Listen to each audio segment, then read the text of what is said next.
video, link how my Victor Wembanyama video, link is in the bio if you want to check it out, blew up in the past couple of days. It got me curious to further look into European draft prospects that will be entering the league soon. As I looked around into these upcoming prospects, there was one prospect that stood out from all the others, and that came through Roko Prkacin. Roko is currently 17 years old, playing for KK Sabona in the Croatian Basketball League. This past season for Sabona, he averaged 11.7 points, 6.6 rebounds, and 2.1 assists per game. He is a blend between the small forward and power forward position with a height at 6'8" and a 7-foot wingspan. As we dive into Roko's strengths and weaknesses, the first element to discuss when looking at his tapes is how Roko can handle the ball pretty well for his size. The biggest trend that I'm noticing with these European prospects is how they can all handle the ball. Luka Doncic entering the league, great ball handler. Denny in this year's draft can handle the ball really well for his size. And Victor, well, that's just a cheat code considering how tall and mobile he is. But the aspect to Roko that I'm really impressed with his ball handling is how Roko doesn't need athleticism to be able to make moves. As you can see in the clips, Roko isn't the most athletic forward, but the way that Roko makes up for this is being very shifty and fundamental.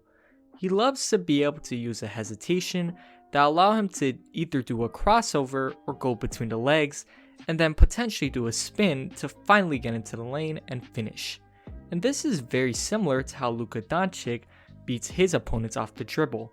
Having players like this that rely more on fundamentals to be able to score with their handle is much more valuable than somebody, say Westbrook, who relies entirely on his athleticism on the offensive end.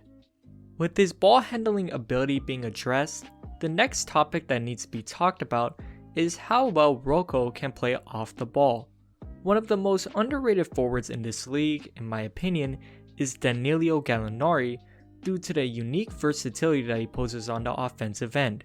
When defenders have to guard Danilo, they have to be aware of the total package.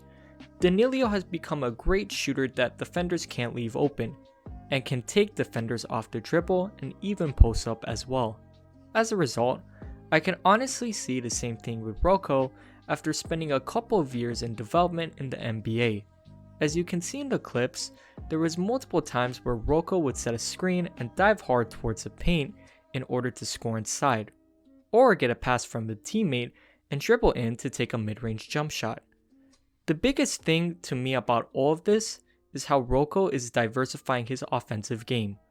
Like Danilo, he doesn't allow defenders to get complacent when guarding him. If he sees the defender isn't too high up or just too low, he's going to make the right read nearly every time. But since we mentioned Roko's great ability to be able to move without the ball, I think it's now appropriate to mention how good of a rebounder Roko is. Rebounding in the NBA is something that is increasingly becoming more and more valuable. As Kawhi famously said before, board man gets paid. But on a serious note, rebounding is honestly what can determine who wins and who loses practically every game. So many times during the playoffs, there have been important shifts in a game just due to important second chance points that came from rebounds. Unfortunately, just ask the Rockets and the Celtics how they fared with that.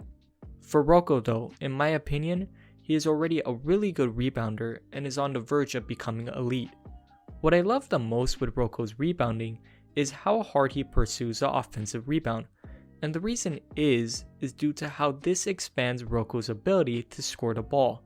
I'll mention his shooting shortly, but in the situation where Roko doesn't have it going, just being able to see the ball go through the net with a layup after getting a rebound is huge for a young player in the NBA. Overall, on the offensive end, it's clear that Roko possesses the offensive ability to become a matchup problem due to his ability to handle the ball, high IQ off the ball, and the problems that the defense will have in trying to stop that. But with every player, there's strengths and then there's weaknesses.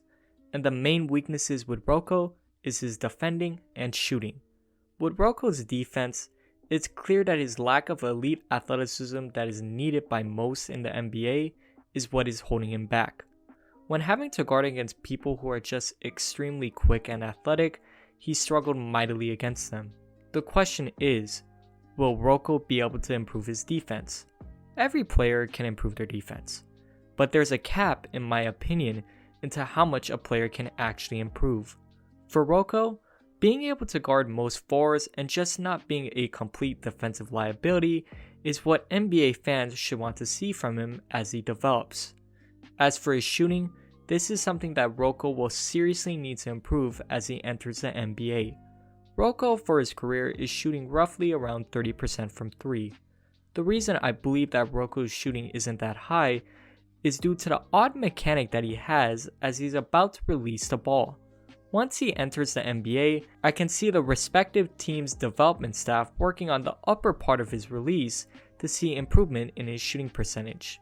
In conclusion, Roko in my judgment will be a draft steal due to how people are going to overjudge his inability to shoot and how most mock drafts currently have him going mid to late first round. Some people may not know this, but Luka struggled to shoot when he was still playing in Europe.